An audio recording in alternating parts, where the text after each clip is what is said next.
किसका।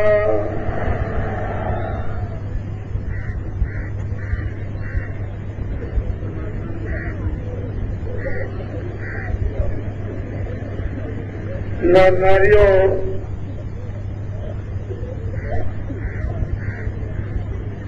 बच्चे और बच्चियों,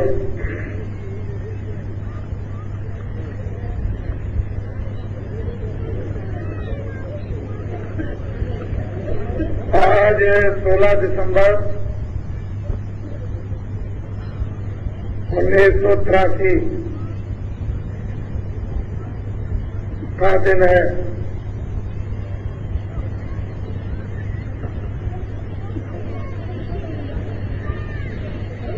आज आपने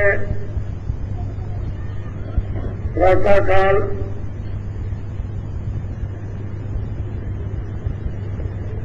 मथुरा नगरी की फेरी लगाई।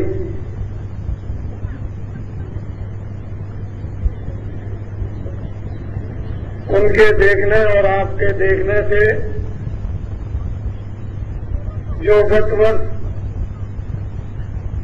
फेरी लगी थी और इस फेरी में हजारों गुना भावनाओं का परिवर्तन देखने को मिला। समय तो अपनी रफ्तार से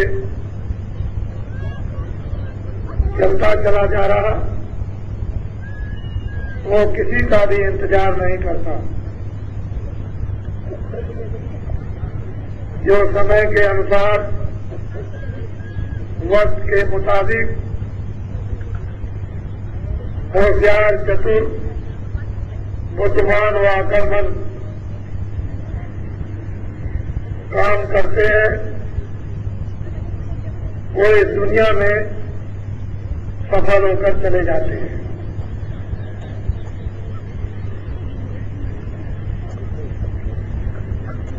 दूर दूर से आप आए हुए, मुझे तो इतना दृश्य आपको दिखाना ही था और वो दिखाया आपको। आप सबके अंदर एक नई भक्ति और एक नया जोश, और उस जोश का की सावधानी, ये तीन चीजें हर वक्त और हर समय बढ़ना चाहिए। भक्ति भी बढ़े, भक्ति के अलग अलग और अनेक रूप हैं, और ये भक्ति जब पूर्ण होती है तो ये जीवात्मा मालिक में सतलोक में जाकर लय हो जाती और अपनापन, इसमें किसी प्रकार का भी कोई रेशा और बारीकी इसके अंदर नहीं रहती, तब यही सूरत मालिक का रूप बन जाती है। वहां तक पहुंचने के लिए और मानवता पे खड़े होने के लिए एक तो भक्ति आपको मानवता पर खड़े होने के लिए विभिन्न प्रकार से आपको करना है, और मानवता पर आप खड़े हो गए तो दूसरी भक्ति आत्मा को जगाने के लिए प्रारंभ करनी है, और इसके भी चेतनता के अनेक रूप हैं। मानवता की भक्ति को मानवता पर आने के लिए अनेक रूप, आत्मा को जगाने के लिए और आत्मा की भक्ति मालिक के पास पहुंचने के लिए बहुत रूप। नित्य नवीन नया जोश, नित्य नवीन नई भक्ति, नित्य नवीन नए दर्शन और नया श्रवण कानों से सुनना। अगर इसी रूप में लगे रहे तो राजाओं के इतिहास का इतिहास खत्म हो जाएगा।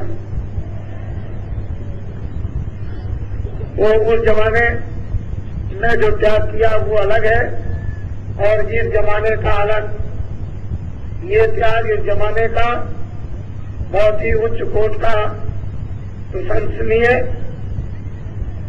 और आदर्शपूर्ण वो त्याग और था। और त्याग, उस त्याग की अलग क्रिया थी, अब के त्याग की अलग। वो वक्त वरिष्ठ था, ये वक्त जर्जर। वो वक्त ईमानदारी, सत्यता और सदाचार का, ये वक्त झूठ और छल कपट और बेईमानी धोखेधड़ी का। उस वक्त की इतनी महिमा नहीं होगी जो इस वक्त की होगी। हर सत्संगी को, सत्संगी और सत्संगिन व बच्चे और बच्चियों को नई भक्ति, नया जोश जगाए रहना चाहिए। ये नहीं कि हम पुराने हो गए, 2 बरस, 4 बरस और 10 बरस के, ये नहीं। जब तक अंतिम सांस रहे तब तक एक नया नवीनतम जोश और नई श्रद्धा, नया प्रेम, प्रतीत और नया विश्वास, ये जीवन में इन सब शारीरिक खेल तमाशों को खेलते हुए होशियारी, सावधानी, सचेत होकर जब चलते चले जाओगे तो फंस नहीं सकते, उलझ नहीं सकते, धोखा नहीं खा सकते। आप ये बताओ कि आपको कोई 1 लाख रुपए दे तो धर्म छोड़ दोगे? नहीं। और 1 लाख की पूजा नहीं होगी, 1 लाख के त्याग की पूजा होती है। लाख की पूजा नहीं, लाखों और करोड़ों तो बहुत लोगों के पास है, उसकी पूजा नहीं, त्याग की पूजा। लोग बहुत आपको प्रलोभन देंगे कि हम तुम्हारा ये काम कर देंगे, हम तुमको लाखों दे देंगे, हम तुमको ये पद दे देंगे, हम तुमको दुकान दे देंगे, हम तुमको खेती दे देंगे। ये सब देने के बाद आप धर्म छोड़ दोगे? ये बात, ये सब चीजें जो प्रलोभन में आती हैं, ये तो यहाँ की है। और अगर वो देवता जो मारते हैं वो जब देने लगेंगे तो ये मालूम होता है कि मुल्क का धन सब दे रहे हैं, सब कुछ दिया जा रहा है, कुछ बाकी नहीं रखते। छोटी चीजों में मत फंसना, बड़ी चीज के सामने छोटी चीज में मत उलझना। जो छोटी चीज में उलझते हैं वो आगे नहीं बढ़ते, और जो राज में फंस जाते हैं वो आगे नहीं चलते हैं। जो राज को त्यागते हैं वो तपस्वी होते हैं, सिद्ध है। और सिद्धता को जो त्यागते हैं वो योगी होते हैं, और योगियों को जो त्यागते हैं वो योगेश्वर होते हैं। और योगेश्वरों को त्याग दें तो साध बन जाते हैं, और इसको भी त्याग दिया जाए तो संत होते हैं।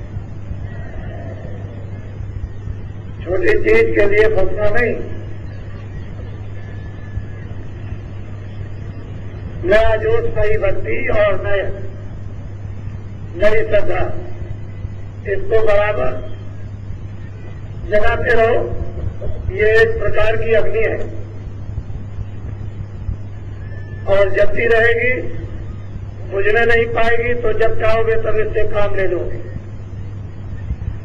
आज 16 दिसंबर है, गुरु महाराज की पुण्यतिथि 15 को समाप्त हो गई और अब 16 लग गई।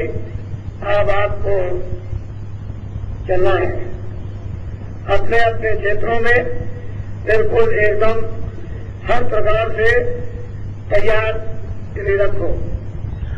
आपको बहुत सुगम साधन सेवा के लिए दिया गया है कि घर में माताओं को कोई नई व्यवस्था नहीं करनी है।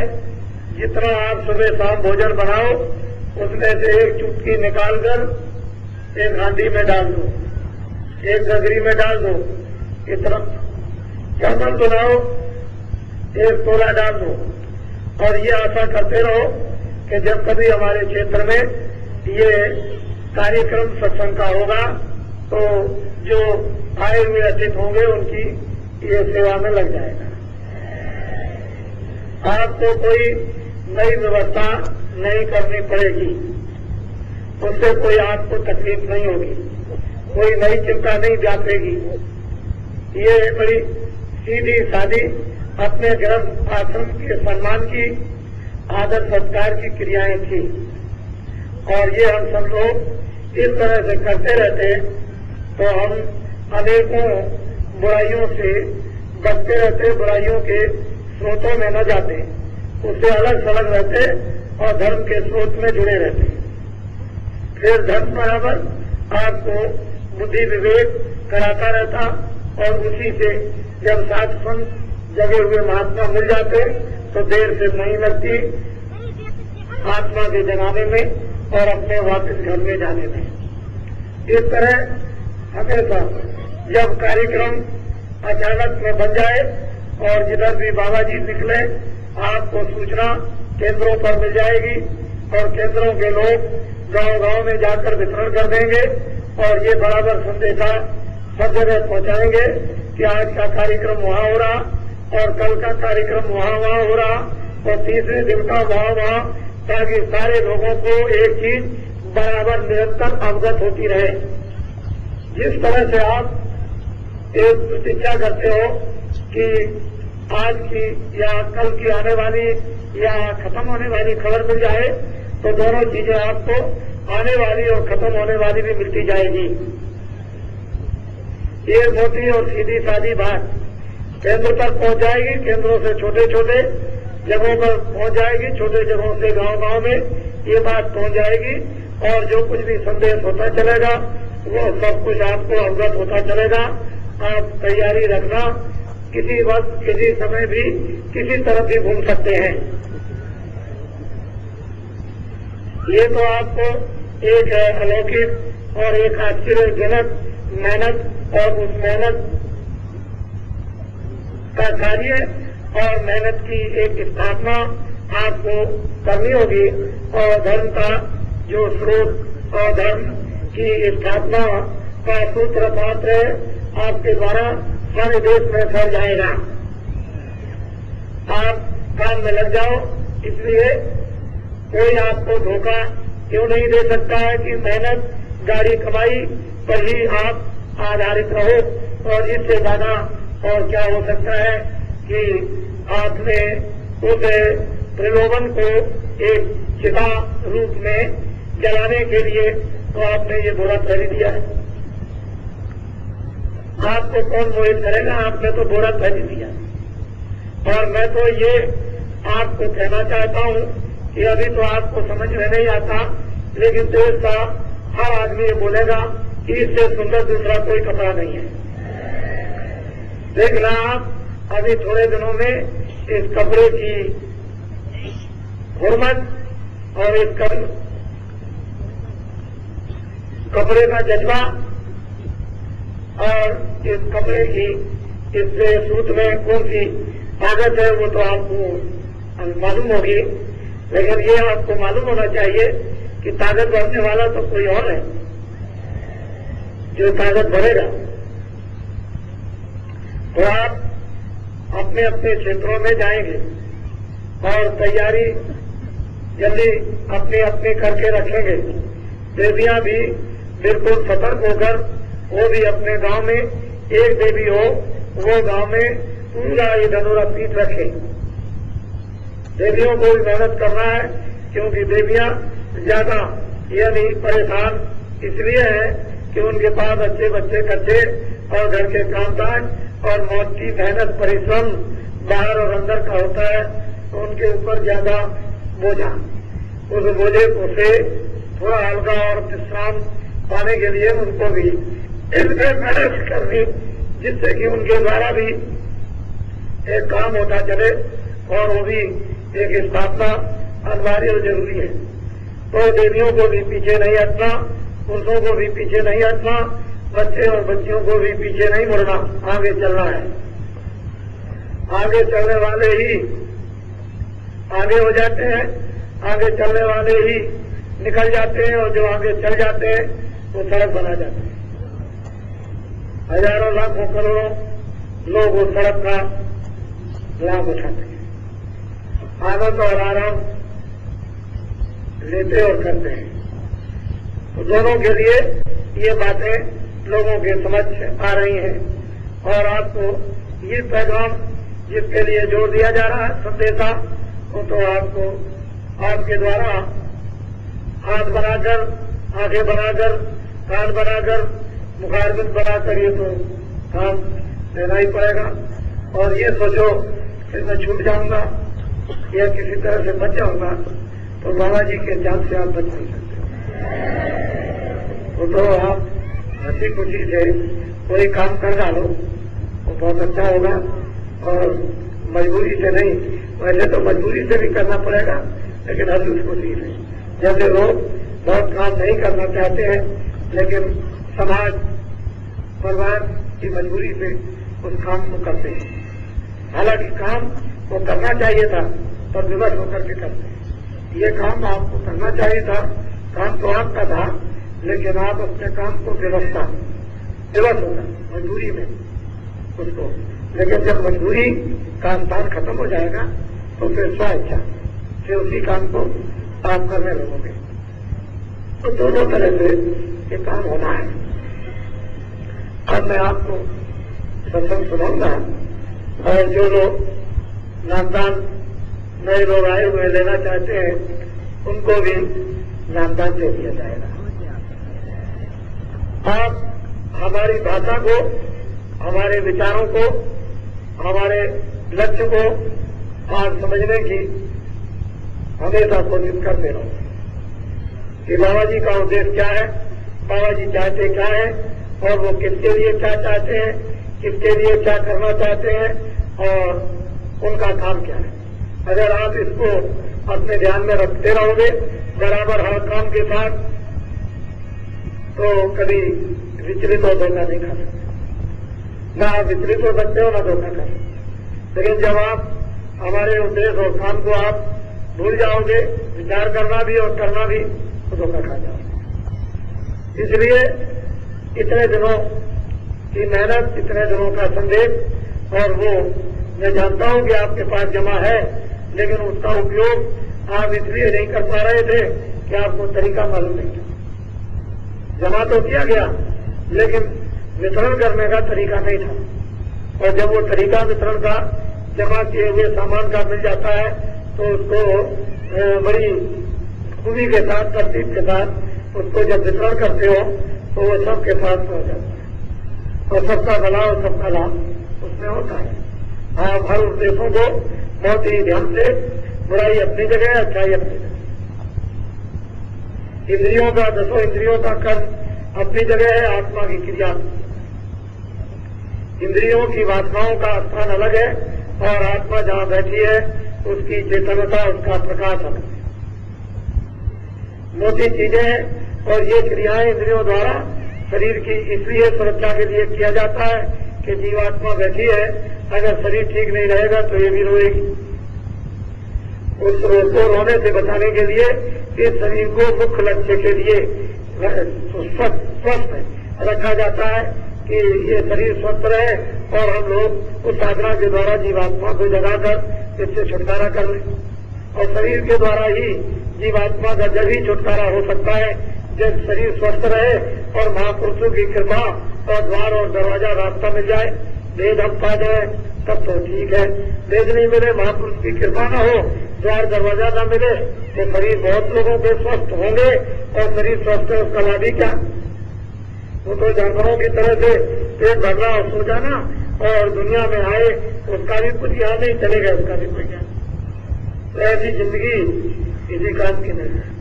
मनो शरीर ये भाग से मिला है, इसके लिए अभी तक किसी किताब ने और किसी महात्मा ने नहीं कहा।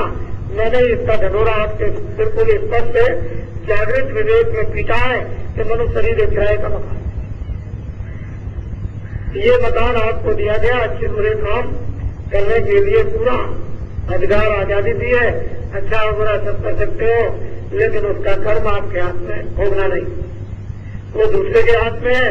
उसका आपको इंसाफ जब कर देगा तो भोगना आपको। कम करने में स्वतंत्र, फल भोगने में स्वतंत्र। इसलिए किराए के मकान से वो काम करना चाहिए जो हर तरह का लाभ उस जीवात्मा को, सूरत को। तो ये और किसी ने इस आसानी और सरलता से लोगों के कानों में ढंढोरा नहीं पूछा कि मकान भाड़े का, ये मनुष्य शरीर किराए का, इसे आपको खाली करना है। और फिर ये जब खाली हो जाएगा तो ये माया की छाया है, इसे आपको जलाना है। और इससे संबंधित जो भी आप माया मानते हो वो सभी आप पड़ी रह जाएगी, उसमें से आपका कुछ भी हक नहीं, ना आपके साथ गया ना उसने आपकी मदद की।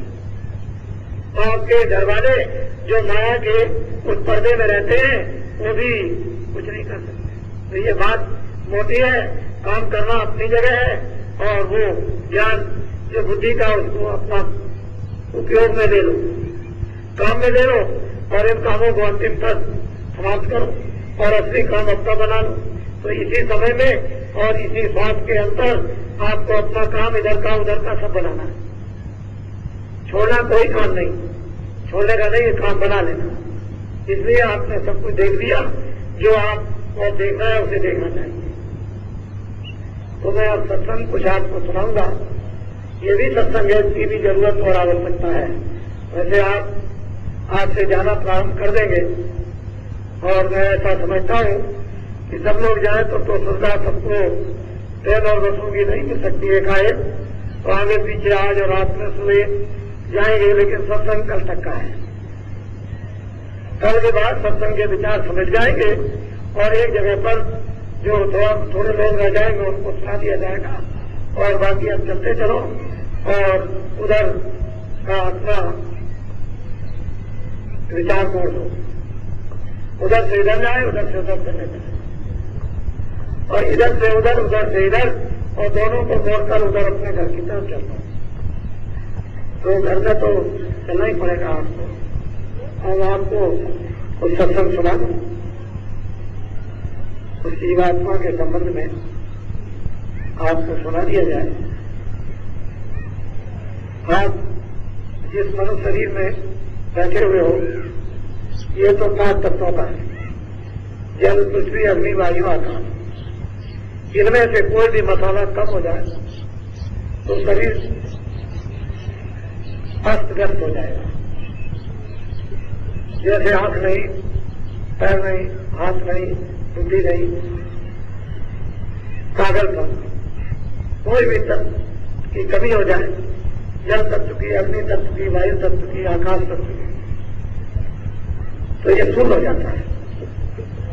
जैसे जानवरों को बोध नहीं आगे पीछे का, लेकिन वर्तमान का उतना ही उनको बोध होता है जो सामने, उसके आगे बोध नहीं।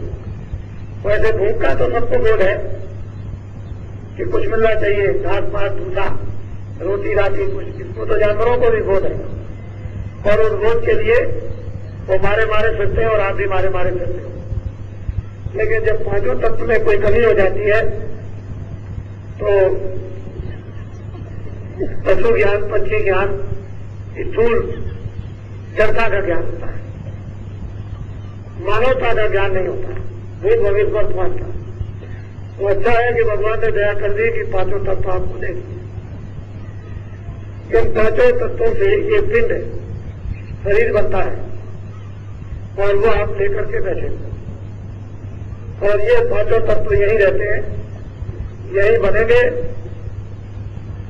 लहू और लोथड़े से, और लहू और लोथड़ा इसी जगह पर जल के खाक हो जाएगा।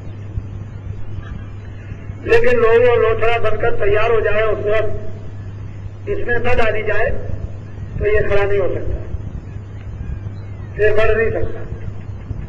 लहू और लोथड़े की एक सीमा होती है कि इतना बढ़ेगा, उसके आगे फिर उसके जज्बे उसके खत्म हो जाते हैं बढ़ने की।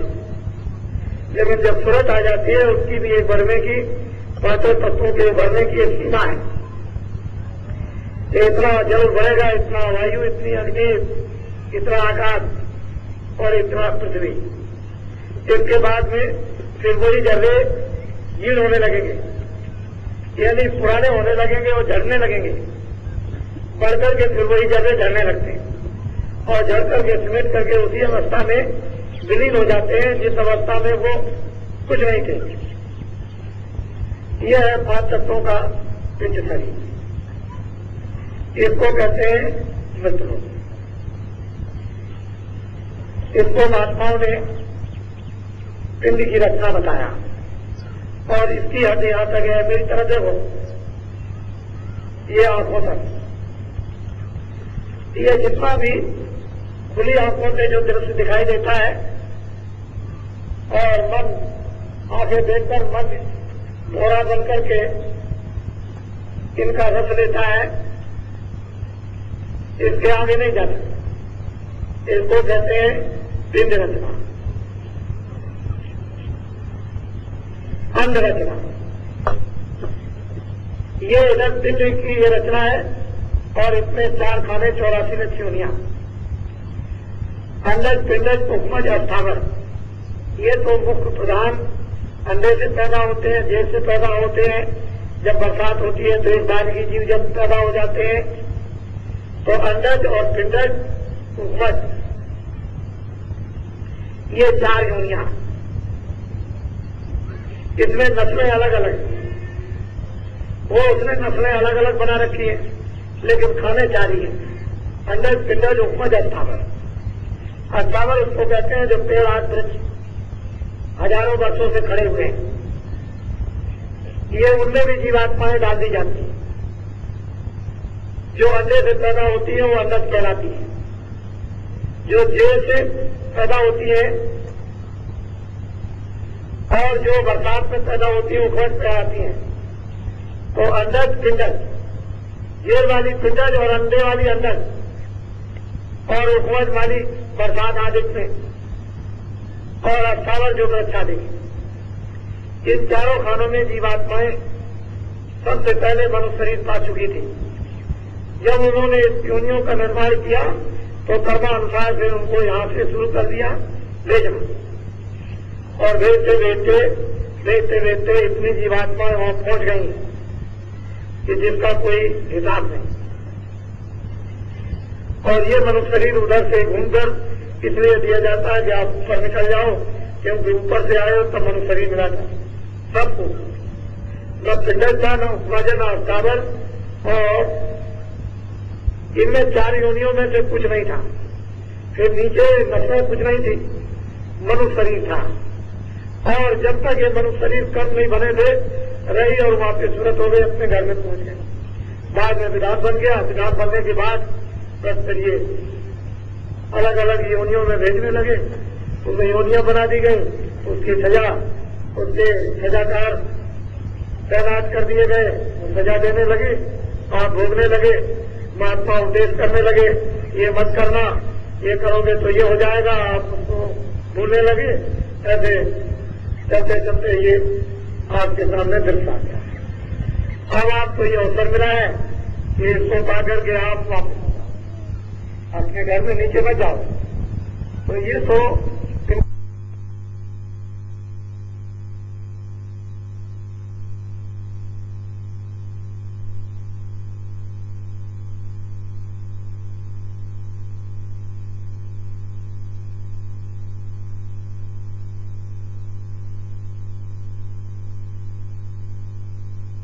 की 1000 वर्ष से ऊपर और कलयुग युग की 100 वर्ष से ऊपर, अलग अलग युग की अलग अलग आयु। आदमी वही है, उस समय पर इतनी आयु से क्या तपस्या होती थी कि शरीर में, हड्डी में प्राण सचुग में। लोग उधर है, हड्डी का रेखा भी रहेगा तो प्राण रहेगा, इतनी ताकत हड्डी में थी। और द्वापर में रेखा में जब समय आया तो प्राण उस समय हाथी के समान ताकतवर त्रेता में जो आया वो समय इन प्राणों की रक्षा का वो आ गया खून में। खून रहेगा तब तक प्राण रहेगा। द्वापर आया तो त्वचा में और कलयुग आ गया तो भूख में। पेट में कुछ नहीं डालोगे खत्म, खून रह जाए इसकी कोई बात नहीं, लेकिन इसमें कुछ नहीं पड़ेगा, मर जाओ। तो अलग अलग उसके भोग थे, अलग अलग उसकी ताकत थी, अलग अलग उसकी क्रिया थी, योग की, आत्मा के जगाने की अलग अलग सब चीजें थी। अब कलयुग जब आया तो वो ताकत नहीं रह गई, वो क्रिया नहीं, द्वापर आया वो नहीं, त्रेता वो भी नहीं, कलयुग में अब तो प्राण जो है वो तो अन्न नहीं, अन्न मिलेगा तो प्राण रहेगा नहीं, तो कलयुग में प्रधानता अन्न की। इसलिए अन्न को सेवन कर लो उतना जितनी जरूरत है और जीवात्मा को उसी अन्न की रक्षा से जीवात्मा को जगा लो, बस इतना ही आपको। लेकिन जितनी जल्दी जीवात्मा कलयुग में जग जाएगी और युगों में नहीं, और युगों को यह अधिकार नहीं था। कलयुग में जीवों को अधिकार बड़ा सरल मिल गया, बड़ा आसान मिल गया, बड़ा सीधा मिल गया, और चाहे जितना भी तुमने किया हो पापों को खत्म करने का मिल गया। ये सब कुछ कलयुग में संतों को उस सत्पुरुष ने पूरे अधिकार दे रखे हैं, जरा से भी उनके अधिकार में कोई कमी नहीं। ऐसा समझिए कि उनके पास में समुद्र है, अगर वो भी कहे तो कुछ नहीं, पूरा अधिकार उनको दे रखा है इस कलयुग में। इसलिए उनकी कृपा और उनकी दया तिरमात्र जर्रे मात्र भी अगर मिल जाए तो पलक के मारते इधर से उतार, कुछ का कुछ हो जाओ। तो ये तो आपकी गति, ये तो ये पिंड, ये आंखों की हद तक, इसके आगे नहीं। और जब सूरज यहां से जरा सा ऊपर वो खिसकी ऊपर, इस शरीर का भाग जब जीवात्मा के प्रकाश का खिंचकर आया तो ये सब उंगलियों की नसें चिटकती हैं। यानी उससे पूछो जब जाने का होता है तो कहता है ये टूट गया, बर्दाश्त नहीं होता, इतना रोता है, इतना चिल्लाता है कि टूट रहा है, चट चट करता है। लकड़ी भी इतना आवाज नहीं करेगी जो उसको सुनाई देता, फिर ये चटकता, इधर से ये गांठें चट चट बोलती हैं और ये लुंज हो जाता है क्योंकि नीचे से बाहर खिंचा। तो जब सूरज के प्रकाश का बात इधर नहीं रहेगा तो ये लुंज हो जाएगा। आपने देखा है जो बच्चे पोलियो हो जाता है तो नीचे प्रकाश काम नहीं करता नसों में, तो फिर वो कुछ नहीं है, इस तरह से हो जाता है। अगर नसों में प्रकाश सीधा जाने लगे तो खड़ा हो जाए और भागने लगे। तो जब बात दिखता है तो कुछ आप इस तरह ऊपर आएंगे तो यहाँ समझ ये टूट जाएगी, यहाँ से फिर नहीं उठ सकते, सीधे नहीं हो सकते, ये तरह से खिंचेगा। तो गुदा चक्र का भाग इंद्री द्वार में इंद्री चक्र का भाग खिंचा, तो नाभि कमल में नाभि कमल का भाग खिंचा, तो यहाँ हृदय में आता है। जब यहाँ आने लगा तो दिल धड़कने लगा और बुलबुल बिछड़ने लगी, क्योंकि मन बैठ करके यहाँ काम करता है और सूरज बैठ करके यहाँ काम करती है। तो दो प्रकार का मन है, एक तो पिंडी मन और एक ब्रह्मांडी मन। तो ब्रह्मांडी मन का स्थान ये और पिंडी मन का स्थान ये। यहाँ से संकल्प विकल्प शोभ गंध रंज उसी वो यहाँ इस जगत की यहाँ होती रहती है, यहाँ मन काम करता है संकल्प विकल्प का, सुख और दुख का। और यहाँ ये ब्रह्मांडी मन अगर ये निर्मल हो जाए और यहाँ आ जाए शुद्ध मन तो ब्रह्मांड का काम करने लगे। तो उसमें मन में संकल्प विकल्प की शक्ति आने लगे, और जब संकल्प विकल्प की शक्ति आए तो फिर क्या है, कुछ भी संकल्प करके कर सकता है। कोई ऐसी चीज नहीं जो संकल्प से न हो, संकल्प से ही तो ये सब कुछ तैयार हुआ। जब इधर से भाव खींचा तो ये बस जगत भूलने लगे। अब बहुत लोग चिल्लाते हैं कि भाई सुन लो, कुछ सुन लो, कुछ सुन लो, कुछ कह दो, लेकिन अब कुछ नहीं, सब विसर्जन। अंग्रेजी हिंदी भाई बंद कुटुंब परिवार साथ देखना सुनना ये सब जैसे ही यहाँ से खिंच कर गया है बस। फिर लोग चिल्लाने लगे कि सांस खिंच गया, तो नारी खिंच गई, उसकी हवा खिंच गई, अब नहीं है, अब कुछ नहीं है, बस मतलब ये। और वो खिंच करके जब यहाँ आता, इधर जब यहाँ आ गया तो यहाँ उसका समूह बन जाता है। बस अगर मान लो साधना की है तब तो कोई बात नहीं, तब तो कोई तकलीफ थी, किसी तरह की कोई बात नहीं। साधना नहीं की तो यही वो खड़े हो जाते हैं आकर कि भाई, और कहते हैं चलो, आवाज तो देते हैं उस समय, वो तो सुनाई देती है। और जब खिंचाई करते हैं तो रूप उनका दिखाई देता है तो बड़ा भयानक, खड़े हो जाते हैं और फिर ले जाते हैं।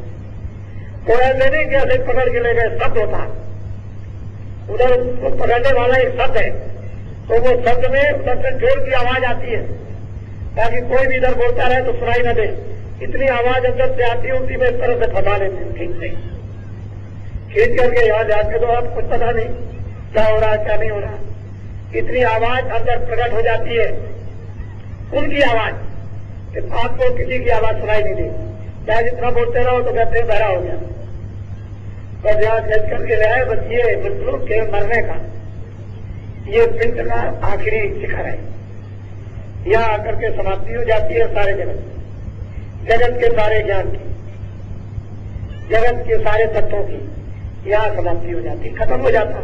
लेकिन अगर जागने में, अभ्यास में, साधना में, भजन में, सुमरन में तुम अपने प्रकाश को जब साधारण सहज जो उधर से आवाज आती है, नाम आता है, शब्द आता, उसको बराबर गौर से मन, बुद्धि और चित्त लगाकर उसको सुनो, और वो आवाज आती है तो धीरे से उसको पकड़ो, वो आवाज खींचती, और जब खींचेगी आवाज तो इधर से बाहर धीरे धीरे इधर का ध्यान हटकर जब उधर लग जाएगा तो अपने आप उधर से स्वाभाविक भाव खींचने लगता है, इधर से भी खींचता है, इधर से सब खींचता है तो ये सब शून्य होने लगता। आप बैठे तो पहले ही रह जाओगे, इधर से खींच करके उस अभ्यास में, साधना में, भजन में, ध्यान में इधर से खींच करके यहाँ आया तो आप एक आए जल्दी से ऐसे करना चाहो तो नहीं कर सकते हो। जब जल्दी से उठ जाए, खड़े हो जाए या जल्दी से हम पैर बढ़ा दे, नहीं, वो तो बिल्कुल शून्य हो गया। आप इधर से गति आपकी शिक्षाओं की स्वाभाविक आपने बनाई और सिमट करके यहाँ आया, यहाँ आकर के जब इधर आता है तो जब कुछ उधर का दिखाई देने लगता है, और उधर का पूरा ज्ञान होता चला जाता है उस तरफ का। तो ये अज्ञान, ये आपको उधर उस ज्ञान में बाधा नहीं पहुंचाते, नहीं तो बाधा पहुंचाने लगे। अब उधर में उधर के जाने वाली विधियां सिद्धियां बाधा डालती हैं, इधर कहाँ जा रहे हो, उधर कहाँ जा रहे हो, उधर लौट जाओ, ये करती है वो सब करेगी। लेकिन आप उधर से जाने लगे, इधर फंस गए। आप जब उधर से लौट करके फिर वापिस आओ और आकर के उधर से यहाँ बैठे आकर, तो फिर स्रोत का प्रकाश फिर तुम्हारे उसी कंठ कमल में और नाभि कमल में और हृदय कमल में, इंद्रिय द्वार में, फिर गुदा में होकर के फिर संचार। तो संचार करने की उसमें क्रिया इतनी तीव्र बन जाती है कि वो समेट लिया और फिर संचार कर दिया, समेट लिया और प्रकाश को फिर संचार कर दिया। तो सूरज के प्रकाश से ही ये मुर्दा हो जाता है और सूरज के प्रकाश से ये चेतन हो जाता है। जब प्रकाश सिमट गया तो मुर्दा, और जब प्रकाश फैल गया तो चेतन हो गया। तो जीवत मृतक हो रहा हो। भजन ऐसा करो, सूरज को शब्द के साथ ऐसा छोड़ो कि जीवत मृतक हो रहा है। साधकों, प्रेमियों, कि तुम पकड़कर ऊपर की तरफ ऐसे चढ़ जाओ कि तुम्हारा सारा भाग ये सूरज का शरीर में फैला हुआ सिमट कर ऊपर आ जाए और जीवत मृतक हो जाओ। तजो खलक की आंख, फिर कोई खलक की आंख नहीं रहती। तो ये तो कुछ ही नहीं, ये तो कूड़ा है, कचरा है, बदबूदार है। फिर तजो समरस रक्षक सत्य बस पावे दुखदार। फिर दुख का क्या काम? वो तो जितना दुख है वो यहाँ तक है, और जब यहाँ से ऊपर निकल गए तो दुख का क्या काम? वहां न पाप न पुण्य, उधर ये जाते नहीं है, उधर ये कुछ भी नहीं, न कोई दफ्तर है न कोई कपड़ा। यहाँ आप पेशाब करोगे, न टट्टी करोगे, न आसमान करोगे, ये कोई रगड़ा झगड़ा नहीं है किसी तरह का भी। ये पिंड का इस क्रिया का 5 तत्वों की कोई झगड़ा नहीं। अब इन आंखों के ऊपर में लिंग क्रिया 17 तत्वों की प्राप्त हो जाती है। 10 इंद्रिया, चतुष्पंथाकरण, मन बुद्धि अहंकार और 3 गुण, रजोगुण, तमोगुण, सत्वगुण। अब इस अंतरचना में वो शरीर, वो आवरण है, लेकिन ये स्थूल था, वो इससे और बारीक हो गया। और वो आवरण 17 तत्वों का, वो भी एक कपड़ा है, उसमें भी सूरज जो है वो बंद है। उस कपड़े की, उस लिंग शरीर की एक हदबंदी है कि इतनी दूर तक इतने लोगों में ये लिंग शरीर घूमेगा। जहां तक उसने लिंग लोग के शरीर बना रखे हैं, जहां आकाश बनाया वहां तक पूरा विचरण कीजिए, जाइए और आइए, जाइए और आइए, वहां देखिए। और उसमें एक लोक में कितने कितने लोग यहाँ बना रखे, 14 भवन और 14 तबक। तो वहां तक आप बराबर रहे और उसमें वो आनंद नहीं लेते रहे, वहां दुख का कोई काम नहीं है। तो 10 इंद्रिया, चतुष्पंथाकरण, मन बुद्धि चित्त अहंकार, रजोगुण, तमोगुण, सतोगुण, ये 17 तत्वों का एक लिंग शरीर, 5 तत्वों का एक पिंड शरीर। और इसके ऊपर में जब आप ऊपर चलेंगे सहस्त्र कमल की तरफ, तो वहां 9 तत्वों का शरीर है। आद्या महाशक्ति के दर्शन करने के बाद ये शुरू हो जाता है। वो आद्या महाशक्ति है जो निरंजन भगवान की आगामी है, और उसके ऊपर में वो 9 तत्वों का शरीर, उसको कहते हैं ब्रह्मांड। ब्रह्मांड लोग अंड और पिंड और ब्रह्मांड, वहां पर मन, बुद्ध और चित्त, शब्द स्पर्श रूप रसगंध, मन बुद्ध चित्त और अहंकार, ये 9 तत्वों का शरीर, मन बुद्धि और चित्त और अहंकार और शब्द स्पर्श रूप रसगंध, ये 5 तत्वों का शरीर। इस स्थूल शरीर में फल, दूध, घी, अनाज का आहार, लिंग शरीर में 17 तत्वों के उस लोक में सुगंधी का सुगंधी बरसती है। ऊपर से वर्षा होती है फूल। देवता जैसे हवाई जहाज पर चढ़ते हो, ये तो कुछ नहीं, उस पर बैठ करके चले जा रहे हैं।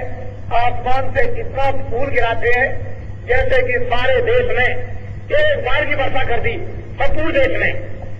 और वहां उन फूलों में से पिचकारियां निकलती है सुगंधी की, सुगंधी। इस तरह से सूरज उस सुगंधी को लेती है। वो भोजन नहीं कर सकती है दूध की सुगंधी। 17 तत्वों के शरीर में सुगंधी के आहार से जीवित रहते हैं सब। वहां सुगंधी वहां मिलना बंद हो जाए तो क्षणों में वहां कोई नहीं रह सकता। यहां भोजन बंद हो जाए तो आप नहीं रह सकते। इसके 9 तत्वों के शरीर में जब सहस्त्र कमल में पहुंच जाएंगे और निरंजन भगवान का साक्षात, निरंजन भगवान के बीच में गुरु विराजमान है, क्योंकि वहां गुरु नहीं रहेंगे तो जाने नहीं देंगे। वहां गुरु मौजूद है। वो रास्ता ऐसे किसी को देते नहीं है। तो उन्होंने अपना मुखारबिंद बंद कर रखा। जब गुरु इधर से ले जाते हैं और कहते हैं दरवाजा खोल दीजिए, तो दरवाजा खोलते हैं वो।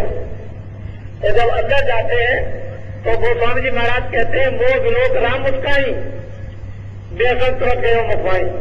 उधर आज अंदर जाया देखूं कहे ब्रह्मांड ने खाया। उधर बहुत बहुत प्रकार के ब्रह्मांड दिखाई देते हैं। तो 9 तत्वों के शरीर में जो जीवात्मा बंद है, उसका एकमात्र आहार नूर कहते हैं प्रकाश। अब सुगंधी नहीं, सुगंधी से वो जीवित नहीं रहेगी, 9 तत्वों के शरीर में प्रकाश से जीवित रहेगी। ये भी छूट गया, स्थूल भोजन आदि भी छूट गए और सुगंधी भी छूट गई। अब उसके लिए सहस्त्र कमल में नूर चाहिए, प्रकाश, रोशनी, लाइट। अगर वो नहीं मिलेगी तो जीवित नहीं रहेगी। जब इसके ऊपर में और जब चलती है और वहां जब माया मिलती है और माया का जब दर्शन होता है और उसको पार करती है सूरज, तो वो केवल 5 तत्वों का शरीर है। अब वहां पर मन नहीं है, बुद्धि नहीं है, चित्त नहीं है, अहंकार नहीं, रजोगुण नहीं, तमोगुण नहीं, सतोगुण नहीं। वहां पर काम, क्रोध इत्यादि ये नहीं, और दसो इंद्रियां नहीं, और वहां पर जल, पृथ्वी, अग्नि, वायु, आकाश नहीं। क्या? सब स्पर्श रूप रस। बस ये इस शरीर में जीवात्मा बनते हैं। अब ये भी भोजन गया, सुगंधी का भी गया, नूर का भी गया। अब 5 तत्वों के शरीर में जो सूरज जीवित रहेगी, उन ब्रह्मांडों में वो एकमात्र शब्द है। अगर शब्द नहीं मिलेगा, आवाज नहीं मिलेगी, साउंड नहीं मिलेगी, तो जीवित नहीं रह सकती। ये उसका जीने का भोजन है, उसको शब्द मिलना चाहिए। और वहां पर शब्द है। क्या हो रहा है? ये सब कुछ रचना तो सब ठीक है, दूसरी जगह शब्द की तो कोई रचना हो ही नहीं लगती है। अब वहां पर जब माया के परे चले गए और त्रिपुटी में ब्रह्म का जब साक्षात्कार हुआ, तो तुरंत उस खोल को भी उठा देती है। वो देखती है कि यही बैठ करके ये कपड़ा पहनाया गया था, शब्द स्पर्श रूप रसगंध का। इस कपड़े को इसमें बंद किया गया था। फिर नीचे 9 तत्वों के कपड़ों में बंद किया, उसके नीचे उतार दिया। 17 तत्वों के कपड़ों में बंद किया, उसके नीचे उतार दिया। स्थूल 5 तत्वों के कपड़ों में बंद कर दिया। अब जब उस कपड़े को उतार देती है तो बिल्कुल खड़ी हो जाती है। उस समय पर इस जीवात्मा का जो दोनों आंखों के पीछे बैठी है, जौहर का खेल, उसकी शक्ति का खेल, उसके विस्तार का खेल, उसकी ताकत का खेल खुल्लम खुल्ला तो जब दिखाई देता है। और जब उस पर चली गई तो गुणातीत हो गई। जब गुणातीत हो गई तो अब किसी भी गुणों में नहीं आ सकती। वहां से त्रिपुटी से बीज कारण रूप ये गुणों का उत्पन्न हुआ था, गुणातीत हो गया। और वो सब कर जो इसका स्वागत होता है वो अद्वितीय है। वो तो आप हीरे लगा दो, आप रोशनी कर दो, कुछ नहीं। दिन भर भी, चंद्र भर भी यहाँ कुछ नहीं है जो इसका स्वागत होता है। किस तरह से सजाई जाती है यहां से जाने वाली ये स्वस्थ जीवात्मा जो दोनों आंखों के पीछे बैठी है, उसके लिए किताबें बंद है। किताबों में कोई लिख नहीं सकता। इस तरह से सजाकर जब ले जाई जाती है तो ये क्या है, तो एक मच्छर का देश है। सारा संसार ये मच्छर जैसा मालूम होता है। मच्छर अगर उससे भी छोटा कहा जाए तो बहुत दुनिया क्या गुजरता। आप किस तरह से कहां से आए हो? और सजा धजा करके जब ले जाई जाती है तो यहाँ के कलम, कागज, स्याही, पानी, पृथ्वी, बनराय के पत्ते जितने भी यहाँ ये लिख नहीं सकते, इतनी लंबी सड़क। और यहाँ की घास को ऐसे सूरज लगा दिए जाए तो एक एक डालियों पर सूरज लगे। सारे संसार की घास को सूरज कर दिया जाए, इतने सूरज एक एक डाली पर लगे। आप उसकी शोभा, उसका स्वागत, उसके सजाने के समारोह और सार ब्रह्मांड में कोहराम मचता है। किस तरह का कोहराम, मोटा, अठारी चलते हुए मालूम होते हैं कि खरबों मीलों के लंबे उस पर खड़े होकर के जो देखते और वहां जो वर्षा करते हैं वो कोई पुष्पों की वर्षा नहीं, सूरज गिराते हैं।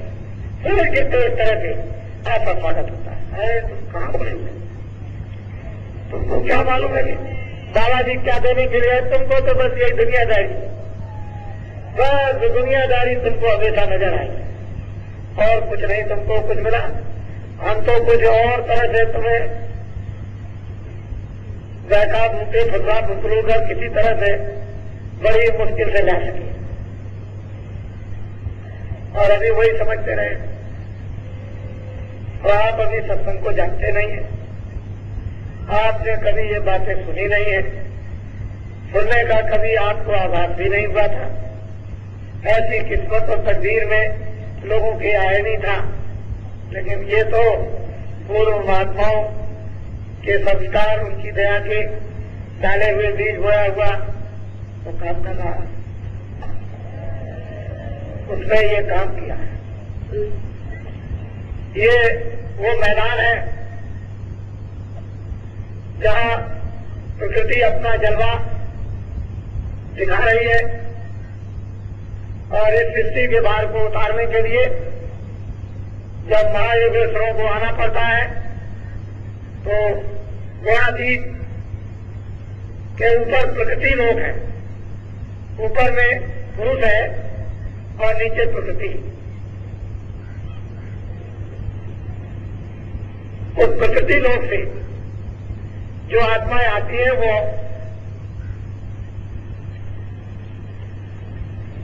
महायोगेश्वर, और त्रिकुटी के नीचे माया है, ऊपर में ब्रह्म है, उसके नीचे सहस्त्र कमल में निरंजन भगवान, नीचे शक्ति है और उसके नीचे ब्रह्मा विष्णु महादेव, पार्वती, सावित्री और लक्ष्मी, और फिर उसके नीचे चले आइए तो देवी देवता, रिद्धियां सिद्धियां, उसके नीचे आंखों के बीचों बीच में बैठ के नीचे उतर जाइए तो ये तमस है, इससे नीचे उतर जाइए तो वो नर्क।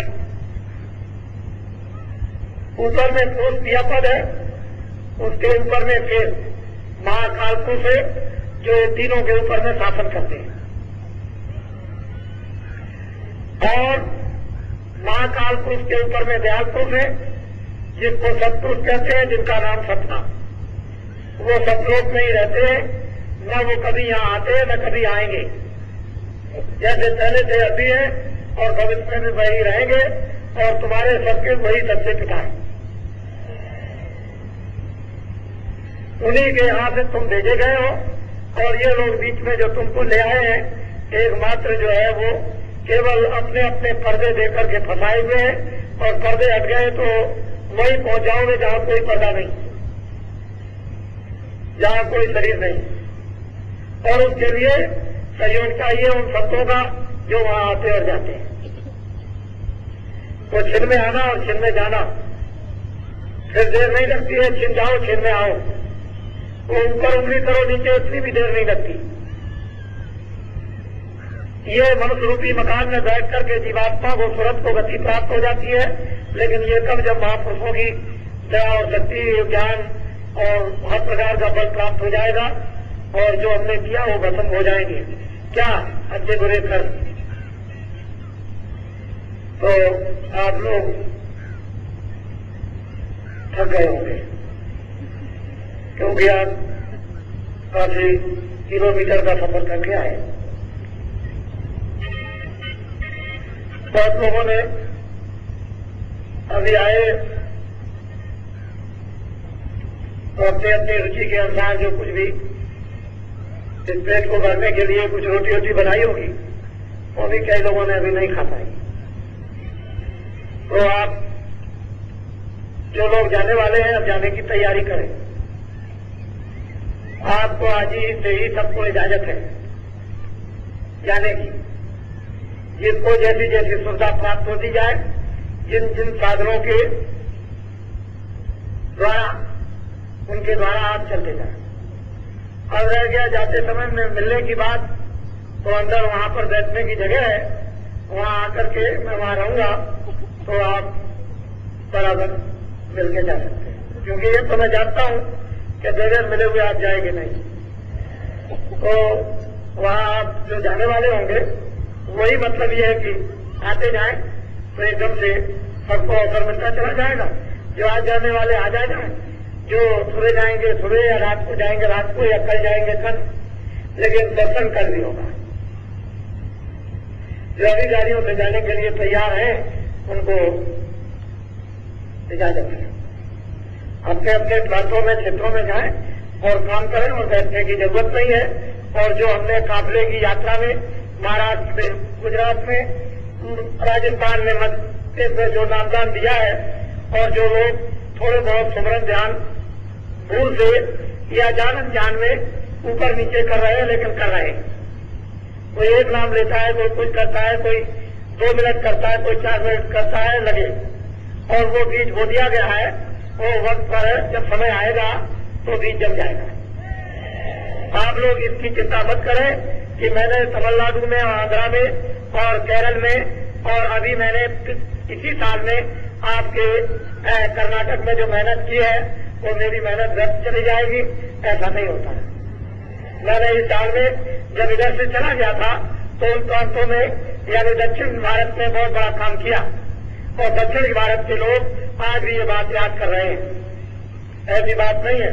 पिछले काफिले उत्तर प्रदेश में, फिर आपके इधर में गुजरात और महाराष्ट्र, मध्य प्रदेश में निकले थे, और उन्होंने बहुत कुछ काम किया, और जितनी भी बातें हैं वो सब की सब उनको याद है। जब वक्त समय आ जाएगा तो ये अंदर में भंडार होता है, समय आता है, सब चीजें जिनकी याद आती चली जाती। करने वाला होना चाहिए। अब आप लोग अपनी अपनी जगह पर तैयारी बिल्कुल हर प्रकार की रखें कि समय पर आ जाए, और मैं बता करके भी आऊंगा और अज्ञान में भी आऊंगा। ऐसा नहीं, मैं बता भी दूंगा और मैं कहीं कहीं नहीं भी बताऊंगा, और ऐसे खड़ा हो जाऊंगा और मैं देखूंगा आकर के, मैं कुछ अनुभव करूंगा, कुछ आपको देखूंगा और समझूंगा, और मैं सबसे मिलता हूं। ऐसी बात नहीं है। आप लोग अपने अपने क्षेत्रों में कोशिश इस बात की करो कि किसी कर्मचारी और अधिकारी को कोई छेड़ाछाड़ी मत करो, उनकी कोई बुराई मत करो, कोई जरूरत नहीं है। हम बुरे तो सब बुरे और हम अच्छे तो सब अच्छे। मोदी बात, हमारी बुराई हो जाए दूर हो जाएगी तो सबकी हो जाएगी, हमारी बुराई दूर नहीं तो सब में बुराई, हमें अच्छाई आ जाएगी तो सब में आ जाएगी। वो रास्ता अपनाना कि हम भी अच्छे हो जाए और फिर दूसरे भी अच्छे, हम भी अच्छे लगे दूसरे भी अच्छे लगे। आप फिर अपने को अच्छे लगने लगोगे, जब आप स्वयं अच्छे लगोगे तो दूसरे भी अच्छे आपको लगने लगेंगे, और आपको वो अच्छे लगेंगे उनको आप अच्छे लगोगे। इसलिए कोई बात ऐसी नहीं किसी प्रकार की, काम करो देर अबेर से काम तो होगा ही, ऐसी बात नहीं है कि काम नहीं होगा। मोदी जी जो हमने मथुरा में आज हमने अलग अलग करके लोगों को जो तरह तरह का संदेश जो बराबर हमने चलते हुए मार्ग में दे दिया है, वो बहुत कुछ उनको दे दिया, समझा दिया है। तो इसलिए ये बातें आपको जब तक हजम नहीं होती थी, जब तक आप उसकी चर्चा नहीं करते थे, जब तक उसके लिए आप लालायित नहीं थे, जब तक आप में वो सजा नहीं आ रही थी, तब तक ये बातें आपके लिए ओझल थी। और जब वो चीज आप में आ जाएगी तो अभी आपके सामने आ जाती, तो सब आ जाएगी। ये जय गुरुदेव धर्म प्रचारक संस्था का ये धार्मिक नाम योग साधन का मेला है, ये मंदिर है। इसमें आप इतने लोग आकर के विराजमान हो, ये मंदिर है। इस मंदिर की स्थापना बहुत पहले हो चुकी थी, ये नहीं, इसको आपको याद करना चाहिए कि इस मंदिर की स्थापना उधर 64 में हो गई थी, और ये कार्यक्रम इधर 64 में ये होने लगा था, और इतने दिनों से ये कार्यक्रम वहां होता चला आ रहा। इसको भी आपको ध्यान में सबको रखना है कि ये ऐसा बड़ा कार्यक्रम हो, और ये 64 से यहाँ इस जंगल में होता आया हो, जहाँ इर्द गिर्द में कुछ भी नहीं थे। इस मार्ग में तो दिन में लोग उठ जाते थे, लेकिन उन लोगों में भी अब बड़ी कितनी सद्भावना परिवर्तन हो गया देखने वालों में, कि वहां में तो भी सद्भाव और भजन पूजन करने लगे और लोग सदा करने लगे। ये तो बहुत बड़ी बात है, छोटी बात नहीं है। तो ये भी आप इसको भी समझते रहें। तो ये मंदिर है और मंदिर में